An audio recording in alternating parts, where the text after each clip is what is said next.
और बात करेंगे रीवा की। रीवा में दहेज लोभी पति की हैवानियत का शर्मनाक मामला सामने आया, जहां पहले पत्नी को दहेज के लिए शारीरिक और मानसिक रूप से प्रताड़ित किया और जब बात नहीं बनी तो भरोसे में लेकर उसके अतरंग वीडियो तैयार किया और बाद में उन वीडियो को फेसबुक और इंस्टाग्राम पर वायरल कर दिया। पीड़िता मामले की शिकायत लेकर समान थाना पहुंची, जहां पुलिस ने केस दर्ज कर जांच शुरू कर दी। पीड़िता के अनुसार शादी से पहले ही उसके ससुराल पक्ष द्वारा दहेज के लिए दबाव बनाया जा रहा था। परिवार द्वारा असमर्थता जताने के बाद भी विवाह संपन्न हुआ और महिला को ससुराल विदा कर दिया गया। ससुराल पहुंचने के बाद उसका पति, जो ट्रक ड्राइवर है, दहेज के लिए उसे लगातार प्रताड़ित करता रहा, शारीरिक और मानसिक रूप से उसे परेशान करता रहा। महिला का आरोप है कि जब आरोपी अपने परिवार पर दबाव बनाने में सफल नहीं हुआ तो उसने उसे बहला फुसलाकर उसके वीडियो बनाया और उन्हें वायरल कर दिया। दहेज की मांग कर रहे थे।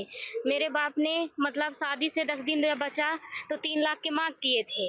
मेरे माँ बाप ने 2 लाख दिए, फिर 1 महीने शांत रहे, फिर दहेज की टॉर्चर करने लगे, फिर चैन अंगूठी की मांग करने लगे।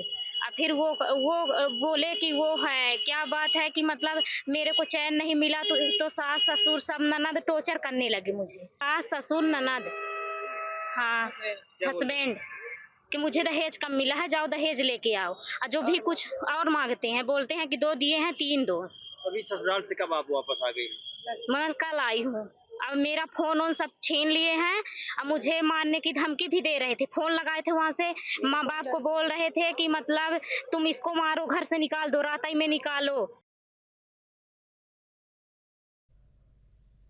और ज्यादा जानकारी साझा करेंगे संवाददाता राज पांडे हमारे साथ फोन लाइन पर जुड़ चुके हैं। राज, जो लड़की के ससुराल वाले हैं उनके खिलाफ अब तक क्या एक्शन लिया गया है? पुलिस प्रशासन द्वारा किस तरह से कार्रवाई की जा रही है?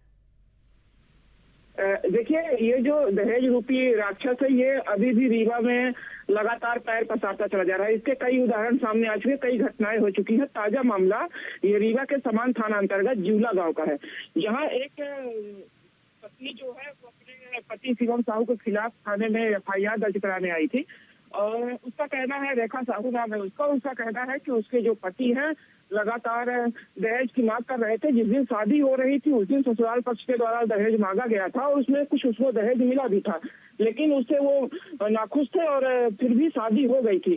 जैसे ही शादी हुई, विदा होती है, उसके बाद भी दहेज मांगा जाता है, लगातार दहेज मांगा जाता है, प्रताड़ित किया जाता है।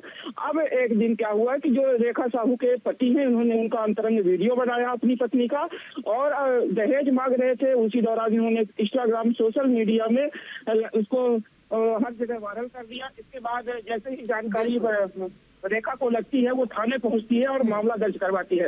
हालांकि पुलिस ने मामला दर्ज कर लिया है और उसके पति से पूछताछ के लिए उसे गिरफ्तार करने की बात कर रही है, लेकिन अभी तक जो उसका पति है वो अभी फरार है और पुलिस इस मामले में अभी पड़ताल कर रही है, लेकिन इंतजार कर रही है कि जब ये पति पकड़ा जाए। फिलहाल जो रेखा है वो अपने घर वापिस चली आई है और यहीं से वो लगातार कार्यवाही की मांग कर रही है।